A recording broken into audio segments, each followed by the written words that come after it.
नमस्कार व्यूअर्स, मैं हूं अमीश देवगन और आप देख रहे हैं सीएनबीसी आवाज पे टक्कर का महा ओपिनियन पोल। और आज टक्कर के ओपिनियन पोल में हम सीधा और सपाट सवाल पूछेंगे कि सरकार किसकी बन रही है।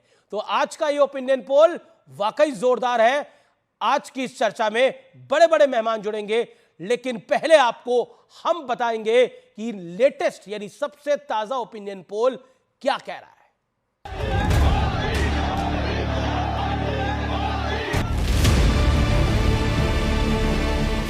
मोदी की गारंटी का मतलब क्या होता है?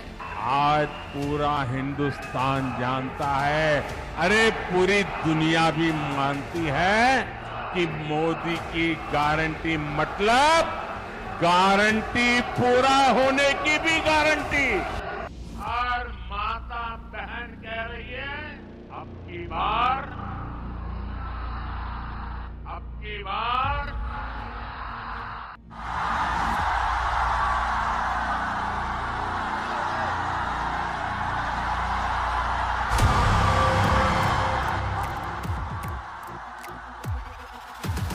और हम बीजेपी को, आरएसएस को यहां से हटा के इंडिया की सरकार बनाकर दिखाएंगे। बीजेपी वॉशिंग मशीन के साथ साथ डस्टबिन वाली पार्टी हो गई है, कूड़ादान हो गया है। सब पार्टी का कूड़ा जाकर के बीजेपी में चला जा रहा है।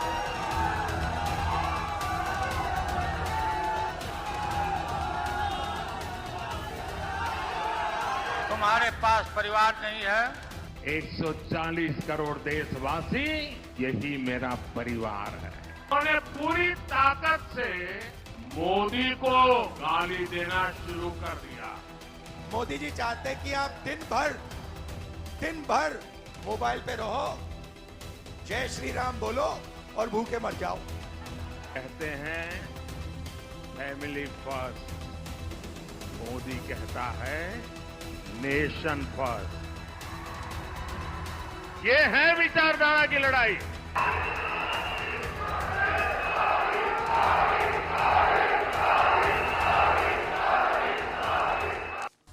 महासर्वे के जो नतीजे अब हम आपको व्यूअर्स दिखाने वाले हैं, उसमें विपक्ष के लिए एक अच्छी खबर है और एक बुरी खबर है।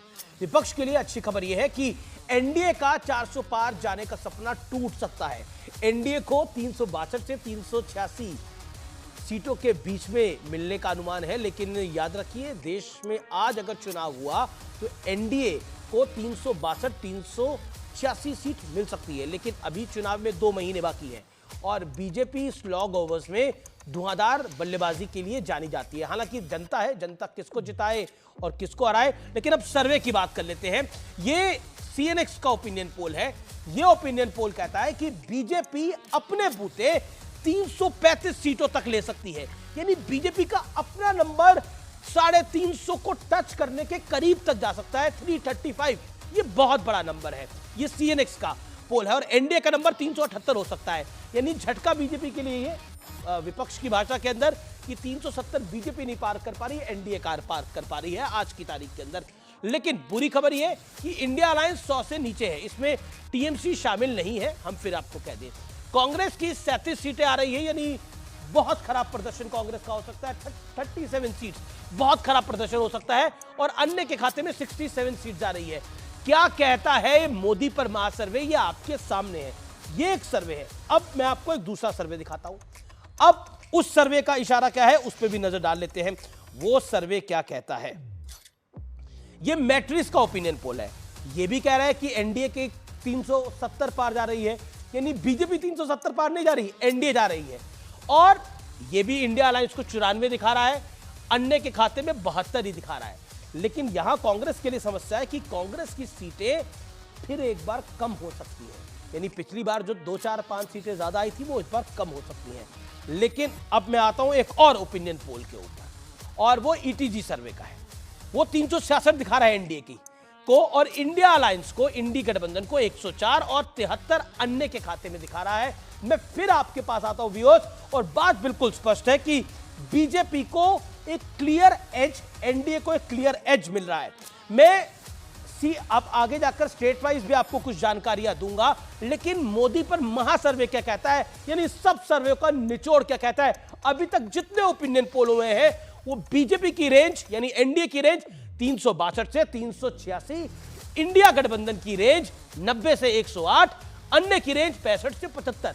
तो मोरलेस एक बहुत बड़ी स्वीप दिखा रहा है ये ओपिनियन पोल। लेकिन क्या वाकई ओपिनियन पोल सही साबित होंगे, क्या ओपिनियन पोल गलत साबित होंगे, ये तो एक्चुअल पोल ही बताएगा, इसमें कोई दो राय नहीं है।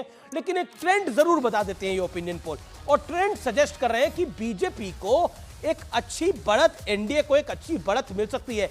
और एनडीए के साथ जिस तरह के दल जुड़े हैं वो भी यही इशारा कर रहे हैं। लेकिन मैजिक नंबर पे भी मैं आऊंगा, लेकिन मेरे साथ बात करने के लिए प्रेम शुक्ला है, संजय कुमार है, मेरे साथ संजीव झा जी है, मेरे साथ डॉक्टर अनुराग भदौरिया है। संजय कुमार जी, शुरुआत आपसे करते हैं। ये जो अभी तक के ओपिनियन पोल हैं उन सबका निचोड़ हमने निकाला है, और वो ओपिनियन पोल इशारा कर रहे हैं कि बीजेपी के लिए बुरी खबर है, वो अकेले 370 पार नहीं जा रही है, लेकिन एनडीए के साथ जा रही है। बिल्कुल अमीश, आपने जिस बात का इशारा किया, ये ओपिनियन पोल आज की स्थिति बता रहे हैं। ये नहीं बताते कि जब 1.5 महीने बाद वोट पड़ेंगे तो क्या जनता इसी तरह से वोट करेंगे जिस तरह से उन्होंने आज अपना मत व्यक्त किया है। आपने कहा बुरी खबर है बीजेपी के लिए, क्योंकि बीजेपी 370 नहीं पार कर रही है। ये देखने का नज़रिया है, बीजेपी 370 पार करती हुई दिखाई नहीं पड़ती, एनडीए 370 के पास जाती हुई दिखाई पड़ती है। लेकिन 303 आए या 350 आए, सरकार तो बीजेपी की बनती हुई दिखाई पड़ती है। इंडिया गठबंधन उसको चैलेंज करने की स्थिति में नहीं है, और जो तमाम विपक्षी पार्टियां जो किसी भी खेमे में नहीं है, उनका जमा जोड़ 100 का आंकड़ा पार करता हुआ दिखाई नहीं पड़ता। तो निश्चित रूप से एक लहर दिखाई पड़ती है बीजेपी के पक्ष में, एनडीए के पक्ष में, और मुझे नहीं लगता आने वाले 1.5 महीने में इतना कुछ परिवर्तन हो जाएगा कि जो ओपिनियन पोल के आंकड़े हैं उसमें कोई बड़ा उलटफेर हो जाए। ओपिनियन पोल के आंकड़ों में एक बड़ा उलटफेर आपको नहीं होता वो दिखता है। अनुराग भदौरिया, इस ओपिनियन पोल को देखकर आपका पहला रिएक्शन क्या है? क्योंकि ये 3 ओपिनियन पोल का निचोड़ है, और ये निचोड़ कह रहा है कि आप कितना भी प्रयास कर ले, लेकिन जनता आपकी सुनने को तैयार नहीं है।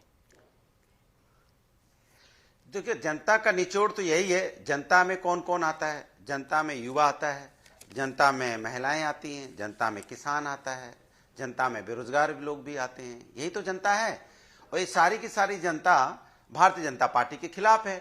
तो जनता का निचोड़ है कि इस बार भारतीय जनता पार्टी की सरकार नहीं आ रही है।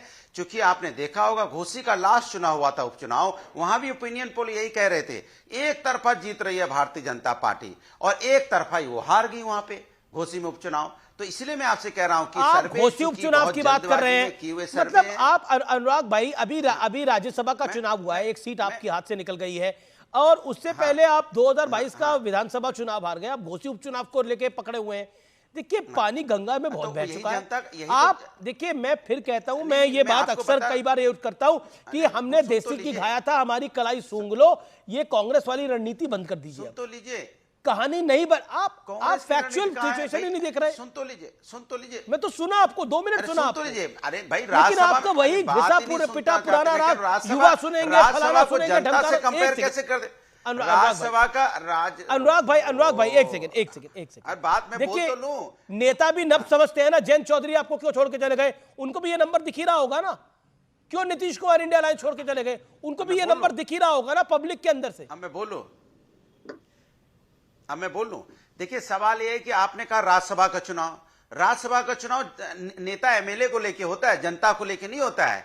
वो एमएलए यही इसी तरह अंतरात्मा जागी थी दारा सिंह चौहान की, वो भी बीजेपी में चले गए थे। फिर अंतरात्मा का क्या हुआ? चुनाव हुआ, बीजेपी से लड़े, हार गए।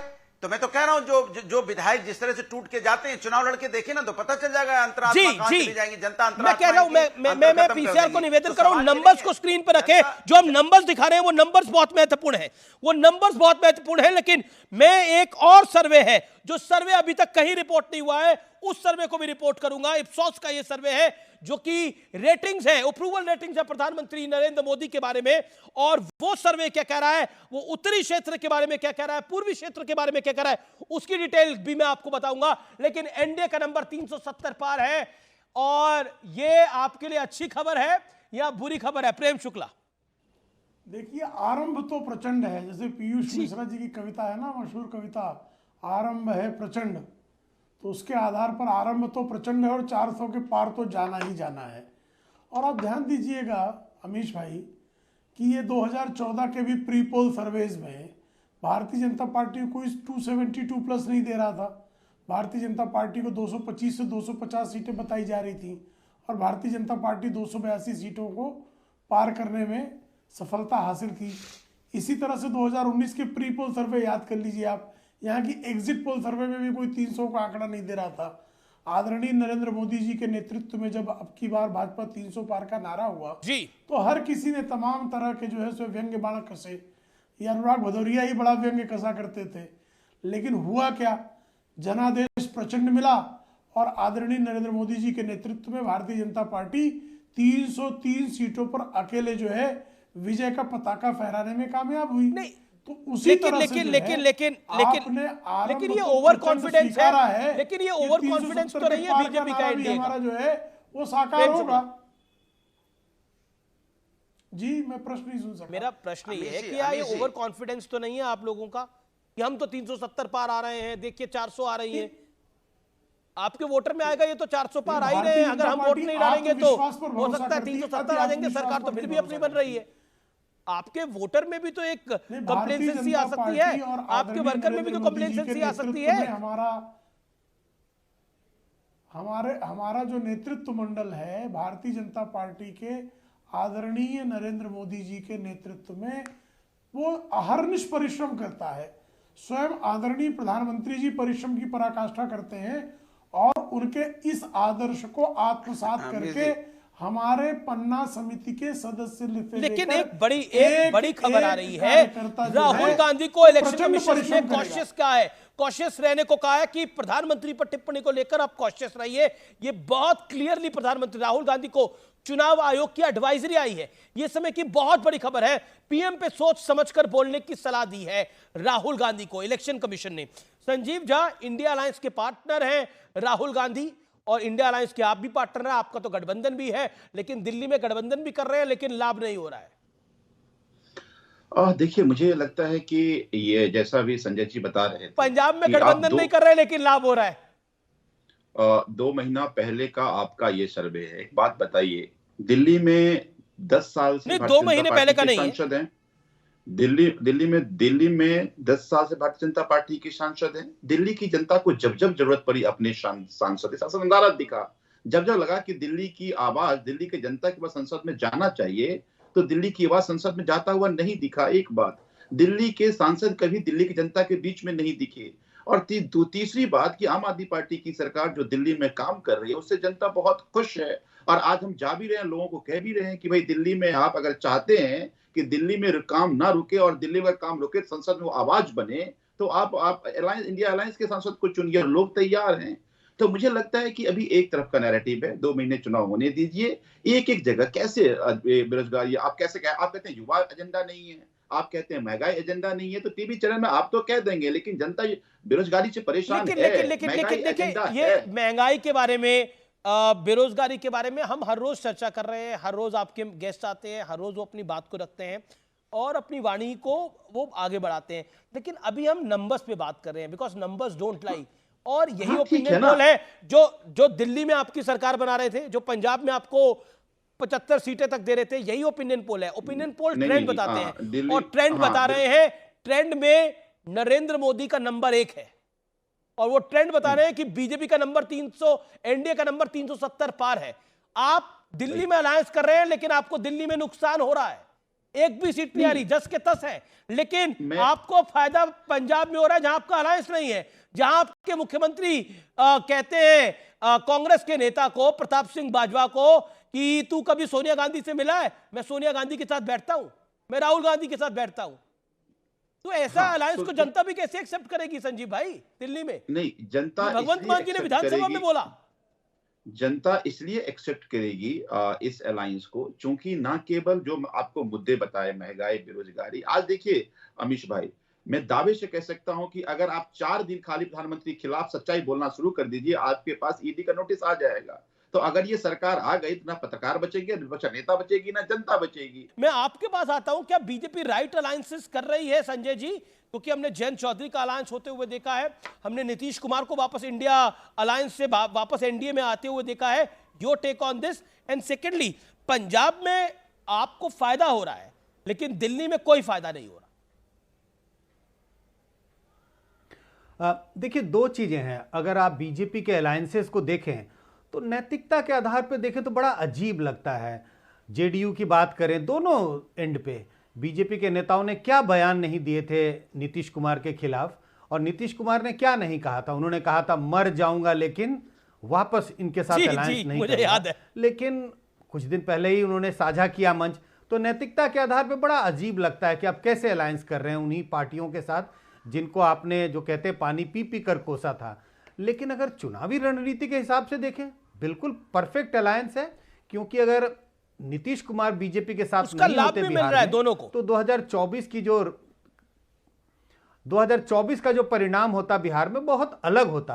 अब जब नीतीश कुमार वापस एनडीए के साथ आ गए हैं, एक टू विंडो में संजय जी को दिखाइए। संजय, मैं एक बात समझ नहीं पा रहा संजय जी कि क्यों लाभ नहीं हो रहा दिल्ली में आम आदमी पार्टी और कांग्रेस के अलायंस को, और पंजाब में कोई अलायंस नहीं है, वहां आम आदमी पार्टी को लाभ हो रहा है। नहीं कह सकते कि लाभ नहीं।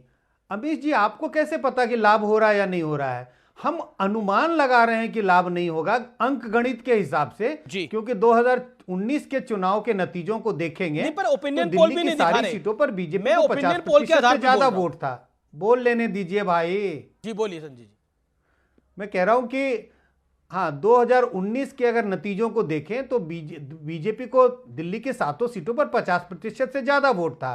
अंकगणित के हिसाब से लगता है कि कांग्रेस और आम आदमी पार्टी के वोटों को भी अगर जोड़ दें तो उसके हिसाब से एक भी सीट आम आदमी पार्टी या कांग्रेस गठबंधन नहीं जीत सकती। तो सवाल यह है, लेकिन ऐसा भी तो हो सकता है बीजेपी के खिलाफ 4-5% का स्विंग हो जाए, और अगर ऐसा होगा तो फायदा हो जाएगा। तो नहीं हो रहा है ये तो नहीं कह सकते, लेकिन होने की गुंजाइश कम दिखाई पड़ती है, ऐसा जरूर कहा जा सकता है। जी, और बहुत क्लियर सूत्रों से जानकारी अब हमारे पास स्पष्ट रूप से आ गई है कि ओडिशा के अंदर बीजेपी का मेगा अलायंस हो गया है, और हो सकता है, इसकी संभावना है, मैं फिर अपने आप को करेक्ट करूं, संभावना है बीजेडी और बीजेपी के बीच में अलायंस हो सकता है। ये बहुत बड़ी खबर है, इसीलिए बीजेपी ने सीट्स डिक्लेयर नहीं करी थी ओडिशा की। ओडिशा में बीजेडी के साथ बीजेपी गठबंधन कर सकती है, यह इस समय की बहुत बड़ी खबर है। बीजेपी और बीजेडी के बीच में अगर गठबंधन होता है तो यह वाकई बहुत बड़ा गठबंधन होगा। सोर्सेस के हवाले से खबर है, यह नंबर गेम पूरी बदल जाएगी। मैं फिर कह रहा हूं, प्रधानमंत्री मोदी ने अगर 400 पार कहा था तो उसके क्या मायने हैं। संजय जी से मैं रिएक्शन ले लेता हूं। संजय जी, मैं आपके पास आऊंगा, लेकिन यह अलायंस अपने आप में बहुत बड़ा है। ओडिशा में बीजेडी और बीजेपी का गठबंधन, प्रेम शुक्ला का हाथ और मुंह दोनों बंधे होंगे, लेकिन अनुराग भदौरिया, यह क्या हो रहा है? तो आप समझ लीजिए कि भारतीय जनता पार्टी कितनी डरी हुई है। इसके मतलब वो 400 पे हार रही है, इसलिए उसे लोगों को गठबंधन में लाना पड़ रहा है। अपने पर अब यकीन विश्वास नहीं है, इसलिए आप देखिए हर राज्य में गठबंधन, जेडीयू से हाथ जोड़ के आ जाओ भैया मेरे पास, क्योंकि हम 400 पे हार रहे हैं। अब बीजू जनता दल के पास आप भी आ जाओ, हम 400 हार रहे हैं। उत्तर प्रदेश में अपना दल, निषाद पार्टी, राजभर, मंत्री बनो, जल्दी मंत्री बनो, क्योंकि हमें जीतना है। अगर इतना ही आपने काम किया है तो आपको फिर इतने गठबंधन की क्या जरूरत है भाई? इसके मतलब आप नहीं खुद पे जीत रहे हो, आप पार्टियां तो आप अपना गठबंधन बना रहे हो। इधर आप वहां पर शासन में है, वो हारे हुई पार्टी के साथ गठबंधन करने के बारे में सोचेगी? मैं आपसे कह रहा हूं ना कि वो गठबंधन इसलिए बना रहे हैं क्योंकि वो हार रहे हैं, उनको पता है हार हमें दिखाई दे रही है। घबराए हुए हैं प्रेम भाई आप, ये जो ओपिनियन पोल देख के आप डर गए हैं? अगर काम प्रेम शुक्ला जी, ओपिनियन पोल देख के डर गए हैं, इसीलिए आप दर भटक रहे हैं। देखकर तो वही डर सकता है जिसको मनोमस्तिष्क में कोई विकार हो, जिसके मनोमस्तिष्क में किसी प्रकार का विकार हो, वही इस तरह के ओपिनियन पोल देखकर डर सकता है। अब अनुराग भदौरिया जी का क्या संकट है, मेरी समझ से परे है। श्रीमान अनुराग भदौरिया जी, गठबंधन की राजनीति की बुनियाद ही भारतीय जनता पार्टी के पूर्ववर्ती संगठन जनसंघ ने डाली थी। पोस्ट पोल पहला अलायंस 1952 में डॉक्टर श्यामा प्रसाद मुखर्जी के नेतृत्व में बना था, और प्री पोल अलायंस डॉक्टर जो है पंडित दीनदयाल उपाध्याय और डॉक्टर राम मनोहर लोहिया, इन्होंने पहली बार बनाया था। हम तो गठबंधन की राजनीति के शिल्पकार वाले विचार दर्शन से आते हैं, और जब हमको 303 सीटें जो है जनादेश प्राप्त होता है, तब भी गठबंधन के साथियों को पूरे सम्मान के अच्छा, साथ फिर सरकार में रखते हैं। फिर आप हमारे अरविंद पास जो है केजरीवाल पूर्ण के बहुमत की साथ सरकार सौतेला उत्तर प्रदेश में व्यवहार होने क्यों के बाद करते हैं? भी अरविंद हम सबको केजरीवाल साथ के साथ रखते हैं। सौतेला व्यवहार क्यों करते हैं, जो संजीव झा की बात थी? अरविंद केजरीवाल के साथ सौतेला व्यवहार तो अभी जो है कांग्रेस के साथ ये कर रहे हैं। अभी श्रीमान मान इनके भगवंत सिंह मान ने कहा एक दलित कांग्रेस के विधायक को कि जूता सूंघो मेरा। एक अनुसूचित जाति के विधायक को इनका मुख्यमंत्री SC ST एट्रोसिटी एक्ट हो सकता था अगर बाहर का होता तो, उसको कहते मेरा जूता सूंघो। इससे अधिक जो है घृणास्पद कोई बयान हो सकता है क्या? ये कहते हैं कि जो है विधानसभा का सदन बंद कर दो, विरोधी दलों को विधानसभा के सदन में बंद करने की बात करते हो। कौन विरोधी दल है? कांग्रेस है। जिस कांग्रेस की श्रीमती सोनिया गांधी की गिरफ्तारी की मांग कर अरविंद केजरीवाल का राजनीतिक जन्म हुआ, आज उन्हीं सोनिया गांधी के पल्लू से बंधने के बाद ठीक है, संजीव झा जवाब। देखिए, तीन बातें इनके मुख्यमंत्री कहते हैं पहली प्रताप सिंह बाजवा से कि आपकी सोनिया गांधी से मुलाकात होती क्या? मेरा जूता सूंघो। वाह भाई, गजब है। कराइए इनको। अब मैं देखिए, तीन बातें हैं। पहली बात कि आज मैं मेरी बात पूरी कर रहा हूँ भाई, अब चुप कर। तो जूते सूंघाने वाले लोग तो पता नहीं कौन कौन सी भाषा बोलेंगे। तो आपको इस अलायंस इतनी अभद्रता जो है आप ही लोग कर सकते हैं कि वो तमाम जिसको प्रधानमंत्री जी खुद ही कहते थे कि सब भ्रष्टाचारी हैं, उसको एक एक मैंने जो प्रश्न पूछा उसका उत्तर हो तो दीजिए, यहाँ नहीं। जूता सूंघाने की बात एक दलित सांसद से, और दलित सीबीआई का विधायक से सहारा करना, क्यों आपको ये लेना पड़ आप रहा है? सहमत है? आपका संजीव झा बोल रहे हैं, आपका दल जो है सहमत है? प्रेम शुक्ला संजीव झा को 30 सेकंड दीजिए। देखिए, मुझे ये लगता है कि मैं पहले आपको तीन बातें कह रहा था। अगर भारतीय जनता पार्टी वास्तव में ये 400 पार या जो आंकड़े दिखा रहे हैं ये होता रहता, तो एक एक कर वो सभी नेता जिसको भारतीय जनता पार्टी दिन रात गाली देती थी, उसको अपने पास लाने की क्या जरूरत थी? आज वो तमाम लोग जो पहले कहते दरवाजे हमारे बंद हैं, वो कहते हम कभी जाएंगे नहीं, आज उनको साथ में ला करके लाने की जरूरत क्यों पड़ती? और तीसरी बात, फिर ईडी सीबीआई की जरूरत क्यों पड़ती है इनको डराने की? ईडी सीबीआई की जरूरत क्यों पड़ रही है, मैं इस सवाल पे आऊंगा। लेकिन मल्लिकार्जुन खड़गे ने एक विवादित बयान दिया है, कांग्रेस के अध्यक्ष हैं, प्रधानमंत्री को लेकर विवादित बयान दिया है, पीएम मोदी पर विवादित बयान दिया है मल्लिकार्जुन खड़गे ने। पीएम के खिलाफ मल्लिकार्जुन खड़गे ने अपशब्दों का इस्तेमाल किया है। जिस घर में पीएम की तस्वीर आई है वहां दरिद्रता आई है, ये कहा है मल्लिकार्जुन खड़गे ने। एग्जैक्टली क्या क्या है सुन लीजिए व्यूअर्स। अब हमको पहले लोग बोलते ही उठते ही, देखो भाई जब आप उठते हैं तो दोनों हाथ अपने देख लेना, ऐसा हमारे टीचर बोलते थे। अब क्या है, उठते ही आप टीवी ऐसा ऑन करो, मोदी आ गए, मोदी की फोटो आ गई तो उस घर को दरिद्री लग गई।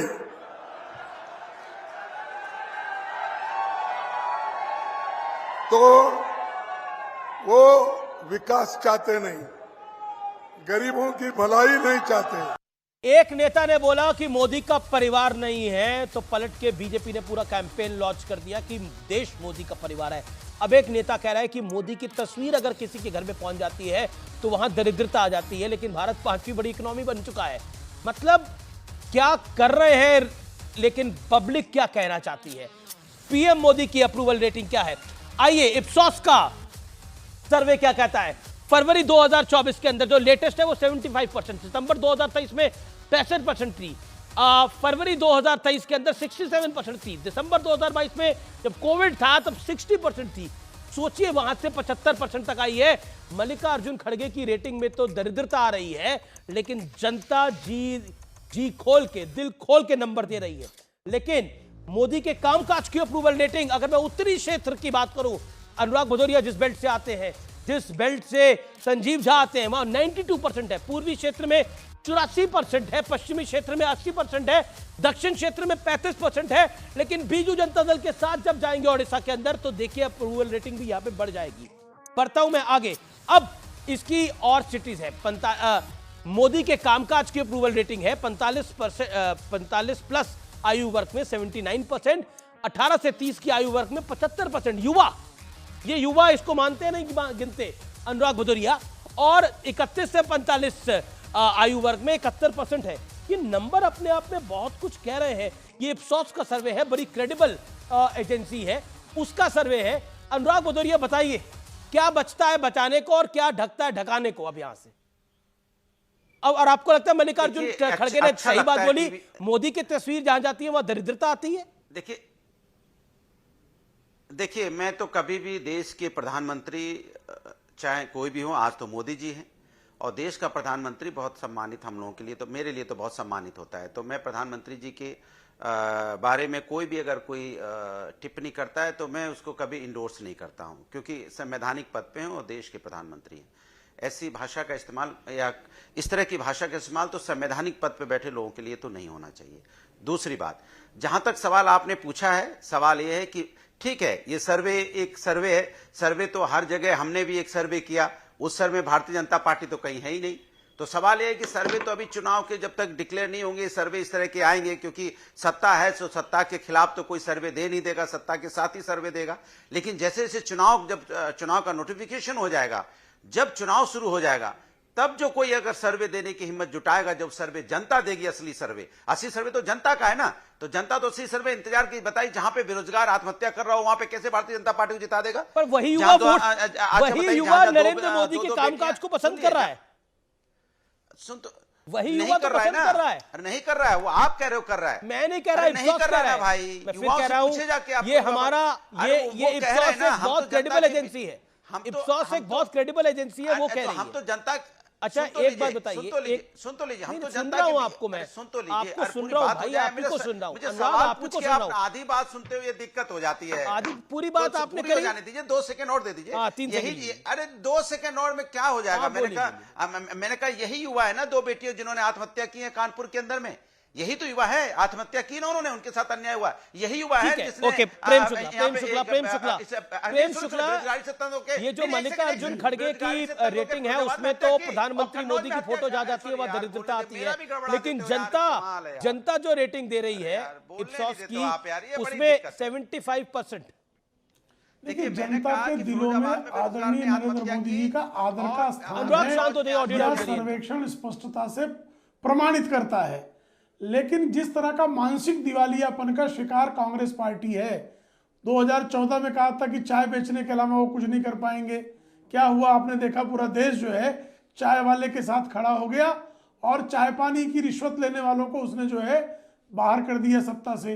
2019 में उन्होंने चौकीदार चोर कहा, चोरों और ठगों को किस तरह से जो है जनता ने नकार दिया और चौकीदार को 303 सीटों का प्रचंड जनादेश दिया, ये भी आपने देखा। आज दरिद्रता की बात कर रहे हैं, ये मानसिक दिवालियापन जो है कांग्रेस का जो है साफ तौर पर दिखाई दे रहा है।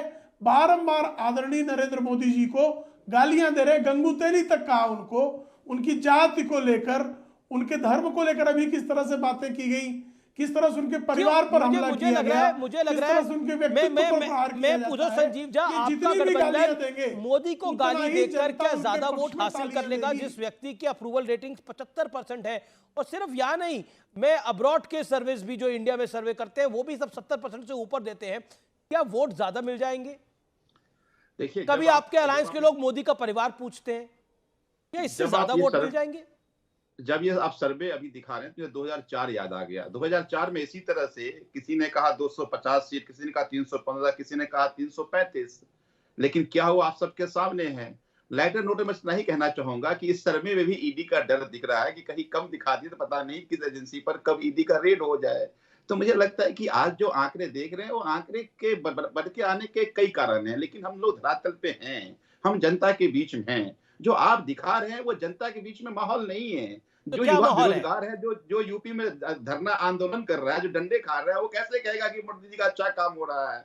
जो बिहार में जा लाठी डंडे खा रहे हैं, आप ये बोले अच्छा हो रहा है। लेकिन मैं चाहता मैं चाहता भी नहीं कि आप ये बोले। देखिए, लोकतंत्र में लड़ाई दमखम के साथ हो तो खूबसूरत लगता है, हमें भी आनंद आता है। मैं चाहता भी नहीं ऐसा हो, आप लोग दमखम के साथ लड़ाई लड़िए, लेकिन जो सर्वे आ रहे हैं हमें तो वही सामने रखने पड़ेंगे।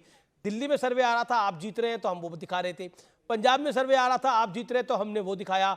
हमने उत्तर प्रदेश में सर्वे दिखाया और हमने बोला बीजेपी को बहुत बड़ा एज है, बहुत बड़ी जीत बीजेपी हासिल करेगी। यही हुआ। अनुराग जी तब नाराज हो रहे थे हमसे कि कैसे हो सकता है, हमारी 300 आ रही है, हमारी 350 आ रही है, लेकिन पब्लिक ने 100 ही दी, क्या करेंगे?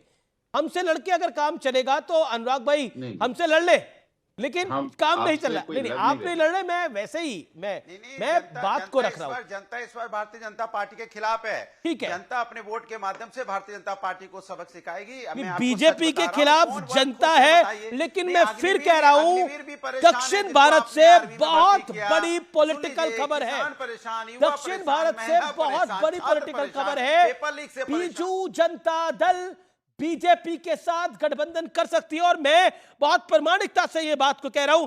मेरे पास जो सोर्सेस इस समय इंफॉर्मेशन दे रहे हैं कि बात लगभग तय होने जा रही है। यह ओडिशा के लिए बहुत बहुत बड़ी खबर है। सोर्सेस के हवाले से यह बहुत बड़ी खबर है, और अगर यह गठबंधन होता है तो वाकई ये एनडीए को बहुत बड़ी बढ़त देगा। बहुत सामान्य बढ़त नहीं, बहुत बड़ी बढ़त देगा। ओडिशा एक बड़ा राज्य है, लेकिन यह सर्वे में फिलहाल इतना ही। लेकिन ब्रेक के बाद एक बहुत बड़ी खबर के साथ हम आ रहे हैं। आप देखते रहिए हमारा ये बेहद स्पेशल कार्यक्रम। एक बार फिर स्वागत है सीएनबीसी आवाज के टक्कर के ब्रेक के बाद। और अब बात 2024 के लोकसभा चुनाव के लिए, जहां बीजेपी जीत के लिए 370 प्लस का टारगेट सेट कर रही है और एनडीए के लिए 400 का टारगेट सेट किया है। तो दूसरी ओर एक दूसरे में सहारा ढूंढ रहा विपक्ष बीजेपी को हराने का दावा ठोक रहा है। और आज मैं आपको कश्मीर से कन्याकुमारी तक एक जोरदार मैजिक वॉल पे एनालिसिस बताऊंगा और दिखाने और समझाने की कोशिश करूंगा कि बीजेपी अपनी रणनीति कैसे बनाने में जुटी हुई है। शुरुआत करते हैं पहले प्लान से। दक्षिण की 131 सीटों में अभी बीजेपी के पास मात्र 29 सीटें हैं। सीटें बढ़ाने के लिए साउथ पर बीजेपी का जबरदस्त फोकस है, और प्रधानमंत्री के दौरे ये बता रहे हैं। इसलिए मैं कह रहा हूं कि कश्मीर टू कन्याकुमारी बीजेपी का क्या फोकस है। दूसरा प्लान पूरब से पश्चिम, उत्तर से दक्षिण तक अलायंस बढ़ाने पर जोर है। जेडीयू आरएलडी साथ आए, बीजेडी के भी आने की चर्चा है। यानी बीजू जनता दल अगर अलायंस साथ में आता है तो ईस्ट में यानी ओडिशा में एक बहुत बड़ा बम्पर बीजेपी को सीट का जखीरा मिल जाएगा वहां पर। और दूसरी तरफ टीडीपी के साथ भी बात चल रही है, यानी चंद्रबाबू नायडू के साथ। बढ़ता हूं मैं आगे और अब आता हूं मैं तीसरे प्लान की तरफ। अलायंस में रहते हुए बीजेपी का ज्यादा से ज्यादा उम्मीदवार उतारने का प्लान है। अब इसको समझिए। साल 2014 बीजेपी ने उम्मीदवार लड़वाए 427, जीत के आए 282 बीजेपी के। साल 2019 आते आते बीजेपी ने अपने 10 और बढ़ा लिए 437, और जीत के आए 303। बीजेपी का इस बार प्लान है 450 को टच करना, 450 को क्रॉस करना। टू बी प्रिसाइज 475 पे लड़ेंगे, तभी 370 जीत कर आएंगे। यह बीजेपी का प्लान है। तो यह बताता है कि बीजेपी की रणनीति कितनी गहरी है। चौथा प्लान जो कि बहुत महत्वपूर्ण है, लोकसभा की करीब 40% सीटों के लिए सबसे पहले चेहरों का ऐलान किया है। टिकट भी काटे हैं। उम्मीदवारों की को तैयारी के लिए ज्यादा वक्त मिलेगा और इसके बहुत स्ट्रॉन्ग इंप्लीकेशंस होंगे। इसके अलावा बड़ा सवाल, और कुछ जो खराब चेहरे थे उनके टिकट भी काटे गए हैं। वो एक बहुत बड़ा एग्जाम्पल है। मीनाक्षी लेखी का टिकट काटा गया है क्योंकि उनका एक बहुत बड़ा विरोध था। ऐसे ही दिल्ली में और कई टिकट काटे गए हैं। पॉइंट नंबर 2, उत्तर प्रदेश में कई टिकट्स को काटा गया है। तो कुल मिलाकर एक मैसेज देने की कोशिश थी। सिर्फ जीत नहीं बल्कि जीत का नया रिकॉर्ड बनाने पर बीजेपी का एक बहुत बड़ा फोकस है। और क्या यह वाकई कश्मीर टू कन्याकुमारी प्लान है? डॉक्टर सुधांशु त्रिवेदी जॉइंस मी टुनाइट। आज के इस महत्वपूर्ण दिन पर मनोज काका है मेरे साथ, प्रवक्ता समाजवादी पार्टी के। सलमान निजामी बड़े दिनों बाद हमारे साथ आ रहे हैं, डीपी एपी के नुमाइंदे हैं। वारिस पठान है मेरे साथ, प्रवक्ता एआईएमआईएम के। और मेरे साथ विवेक श्रीवास्तव है, लेफ्ट के नेता, उनका भी अभिनंदन है। आप तमाम लोगों का स्वागत है इस चर्चा में। शुरुआत में करता हूं 370 के प्लान से। वारिस पठान, क्या आपको लगता है कश्मीर टू कन्याकुमारी बीजेपी का फोकस अपनी रणनीति की तरफ है और विपक्ष अपने घर में खुद ही घिर रहा है? देखिए, बीजेपी प्लान तो बहुत सारे बना लेती है, मोदी जी गारंटी तो बहुत सारी देते हैं, लेकिन उसका इंप्लीमेंटेशन जमीन के स्तर पे नहीं होता ना अमीश भाई। अब आप देखिए, मोदी जी ने पहले भी गारंटियां दी थी, 15 लाख रुपया जमा होगा, वो भी नहीं हुआ। 2 करोड़ युवाओं को रोजगार मिल जाएगा, वो भी नहीं मिला। उसकी जगह तो काफी युवा बेरोजगार होकर घूम रहा है। प्रधानमंत्री जी बोलते हैं सबका साथ, सबका विकास, सबका विश्वास, और आज बता रहे थे कि इतने सारे मुसलमान वहां पर आ गए तो मुझे मुसलमान भी वोट देगा। तो मैं बोलना चाहूंगा कि मुझे नहीं लगता कि मुसलमान कभी भी बीजेपी को वोट देगा। क्यों वोट देगा? मुसलमानों के आपने मदरसों को अवैध निर्माण दिखा के बिना नोटिस दे तोड़ दिया, इसलिए देगा। मस्जिदों को आपने ध्वस्त कर दिया, इसलिए देगा। मुसलमानों को हर आए दिन जेएसआर नहीं बोलने के नाम पे मॉब लिंचिंग कर देते, इसलिए देगा। मुसलमानों के प्रति रोज आप रात दिन हेट स्पीच देते, उनके खिलाफ कोई कार्रवाई नहीं होती, इसलिए इसलिए देगा, हमारी बाबरी मस्जिद को आपने शहीद कर दिया इसलिए देगा, तो मुसलमान वोट क्यों देगा आपको? ट्रिपल तलाक के वक्त आपने कहा था कि मुसलमान औरतें मेरी बहन है, वहीं पर बहन को अगर हिजाब पहनकर जाना था पढ़ने के लिए, आपने उसको रोका, तो क्या इसलिए आपको वोट देगा? बिल्किस बानो मुसलमान थी, गुजरात के अंदर उसका बलात्कार हुआ, उसकी मां बहन का बलात्कार हुआ, लेकिन आप इसको मुसलमान तक सीमित कर रहे हैं। मैंने तो आपको चारों प्लान बताए कि बीजेपी का फोकस क्या है। बीजेपी ज्यादा कैंडिडेट लड़ाने पर की कोशिश कर रही है, जो कि एक अच्छी पहल हो सकती है। अरे एक भी दूसरा अपने कैंडिडेट क्लियर कर दिए। तो एक ही है ना, जुमला सबका साथ सबका विकास सबका विश्वास। ठीक है, पूछना चाहूंगा लेकिन सुधांशु त्रिवेदी मुसलमानों को चुनाव में टिकट दे दिया, सुधांशु त्रिवेदी सारी बातें, अगर कॉन्फिडेंस ज्यादा है, ये सवाल हमेशा आता है, अगर कॉन्फिडेंस ज्यादा है, point number 1, okay Sudhanshu Trivedi, BJP member of parliament on screen, okay Sudhanshu Trivedi, अगर कॉन्फिडेंस ज्यादा है, अगर आपको लगता है कि 370 आ रही है, 400 पार जा रहा है, तो सीए को लाने की लास्ट मूवमेंट पे क्या आवश्यकता पड़ रही है, जिसका ऐलान गृह मंत्री अमित शाह ने करा। पॉइंट नंबर 2, अलायंसेस की जरूरत क्यों पड़ रही है? बीजेडी को साथ ले रहे हैं, टीडीपी को साथ लाने का प्रयास कर रहे हैं। देखिए, पहली बात यह है कि कौन जुमला बोल रहा है कौन हकीकत है, तो वारिस पठान साहब की बात से सच हो गया। पहले 2 वाक्य दिखावटी के लिए बोले और उसके बाद आ गए अपने असली एजेंडा पे। दिल की आरजू लबों पे आके पूरी तरीके से फड़फड़ाने लगी कि केवल एक मजहबी बात कहनी है। मैं उसका भी जवाब देता हूं, अलायंस का भी जवाब देता हूं, और हमने क्या किया उसका भी जवाब देता हूं। मुसलमानों को अगर देखा जाए तो 70% मुस्लिम समाज में कोई ना कोई एक ऐसा गरीब वर्ग का जिसको एक ना एक योजना का प्रधानमंत्री के कार्यकाल में लाभ मिला है। आपने कहा कि वो तथाकथित बाबरी मस्जिद शहीद हो गई, जिसे कभी भी मस्जिद नहीं डिस्प्यूटेड स्ट्रक्चर कहा गया था। अब मुसलमान इस बात के लिए आश्वस्त है कि हजरत बल की मुकद्दस मस्जिद पे जैसे कब्जा आतंकवादी करके बैठ गए थे, अब कोई नहीं कर सकता। अब मुसलमान आश्वस्त है कि चरारे शरीफ को जलाकर ध्वस्ती नहीं किया गया था, जला भी दिया गया था, जो और भी बड़ा कुफ्र था। अब कोई वो करने की हिम्मत नहीं कर सकता है। इसलिए मुस्लिमों को भी यह समझ में आ रहा, और जो आपने मदरसों की बात कही बहुत साफ बात है, अगर लीगल होता तो कोई समस्या की बात नहीं थी। अब उनको भी समझ में आ रहा है कि शाहजहां शेख से लेकर और इल्लीगल मदरसों तक, जो केवल एक अपराधियों का समूह अपने को मुसलमानों की इकलौती बपौती दिखाकर पिछली सरकारों के साथ वोटों की सौदागरी करता था, वो दौर खत्म हो गया। अब पसमंदा हो या महिला हो, सबको ईमानदारी से उसका हक मिलेगा। अब मैं आता हूं अलायंस के ऊपर कि जो लोग ये गठबंधन की बात करते हैं, अमीश जी, बड़े सामान्य और सहज सी बात है, लोग भूल जाते हैं बीजू जनता दल हमारे साथ पहले गठबंधन 15 साल पहले 1999 से 2009 15 साल पहले आपके साथ था, 15 साल पहले। हाँ, तो एक बात बताऊं आपको अमीश जी, बीजू जनता दल बना कब था? कब बना था? 1999 में, और बनने के साथ पहले 10 साल हमारे साथ गठबंधन में था। तो बीजू जनता दल की उत्पत्ति के साथ जो विकास की यात्रा है वो भारतीय जनता पार्टी के साथ छोड़ भी तो दिया था। 2009 के बाद हमारा उनका गठबंधन टूट गया, उसके बाद गठबंधन छोड़ भी मैं वही कह रहा था। मेरा पॉइंट ये है सुधांशु जी, पूरी माजरत के साथ मेरा पॉइंट ये है कि अगर बीजेपी इतनी मजबूत है, 370 आ रही है, 400 एनडीए पार जा रहा है, तो नए अलायंसेस की अब जरूरत क्यों पड़ रही है? विपक्ष कह रहा है कि डरी हुई है बीजेपी। हाँ, मैं उसी बिंदु पे आ रहा हूं। बीजेपी मजबूत है तभी तो हमारे साथ गठबंधन करने में सहयोगी दलों को लाभ नजर आ रहा है। याद करिए, जब अटल बिहारी वाजपेयी जी 98 में प्रधानमंत्री पद के उम्मीदवार थे, 96 में हमें एक को सहयोगी नहीं मिला था। जब दिख गया था कि हम सत्ता में आने वाले, तो हमारे साथ आके लोग खड़े होने लगे थे। 2014 में जब प्रधानमंत्री जी को हमने कैंडिडेट घोषित किया, तो लोग क्या कहते थे? कोई नहीं आएगा साथ में। पहले चंद्रबाबू नायडू जी आए थे और उसके बाद अनेक दल साथ में आ गए।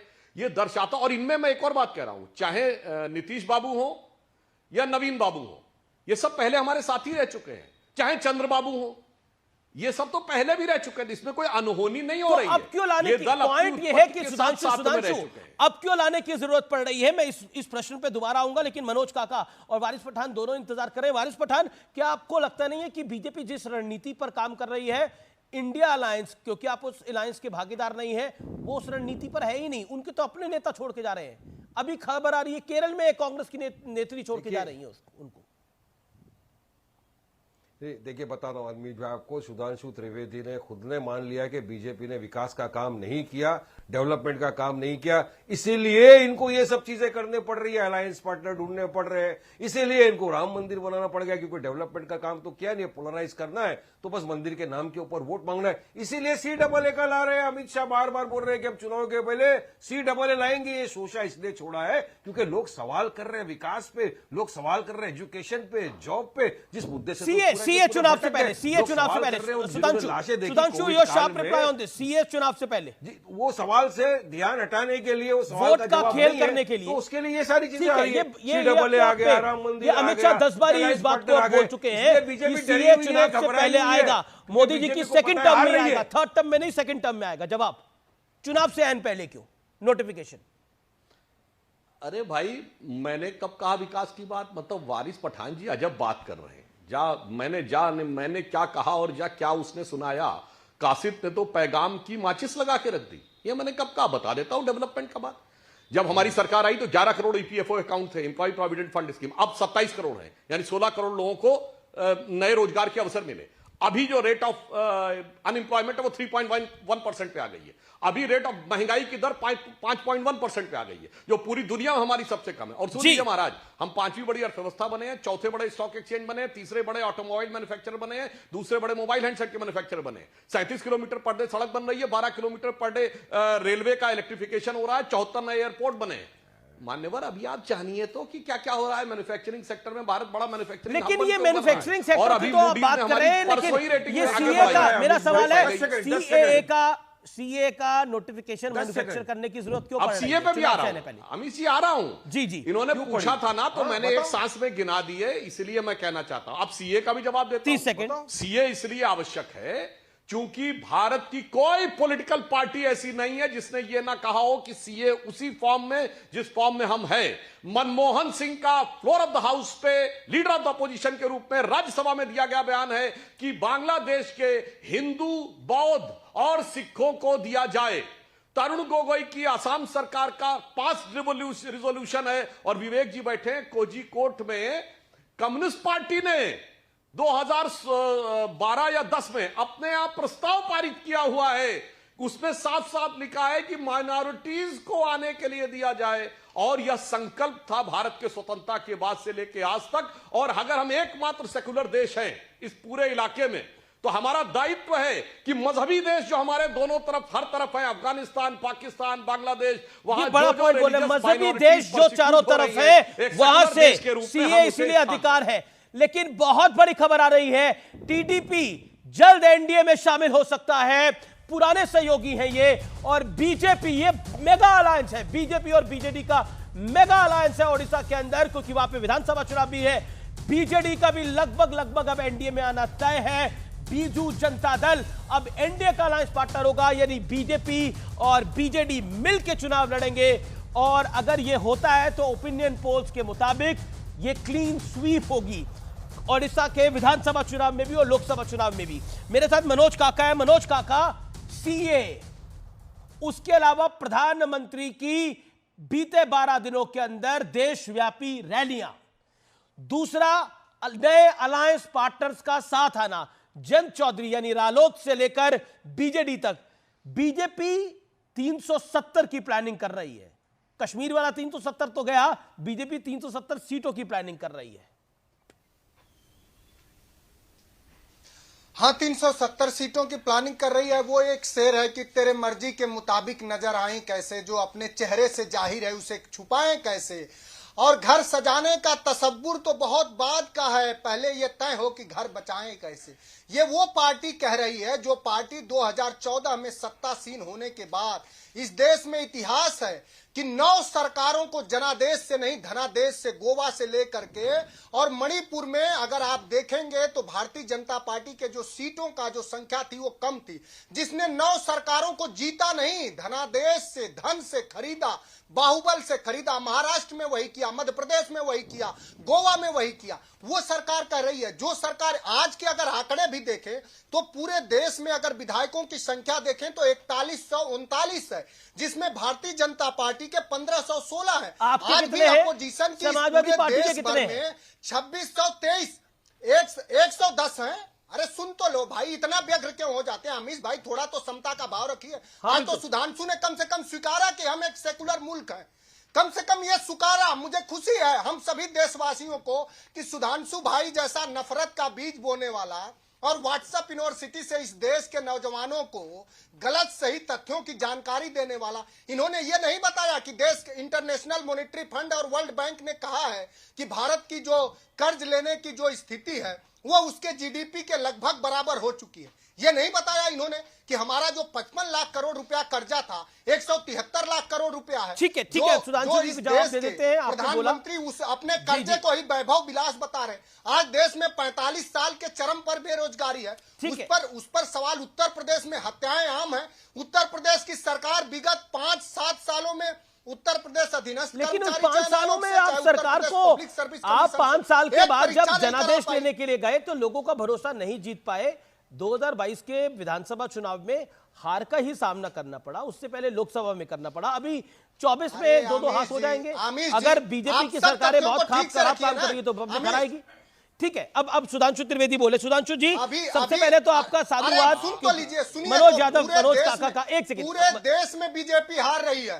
बीजेपी की हालात ये है कि दिल्ली से लेकर आसनसोल तक उसके प्रत्याशी भाग रहे हैं। कहां बात कर रहे हैं आप? ठीक है, बीजेपी हार रही है, अपना प्रभाव बना रही है। बिल्कुल, आप कह रहे हैं तो कुछ तो तथ्य होंगे इसके अंदर। ठीक है, यू मेड योर पॉइंट। अब अपनी टर्न पे बोले तो बेहतर है। मनोज जी, आपने लगातार आरोप लगाए, मैं सबको बराबर का मौका देता हूं।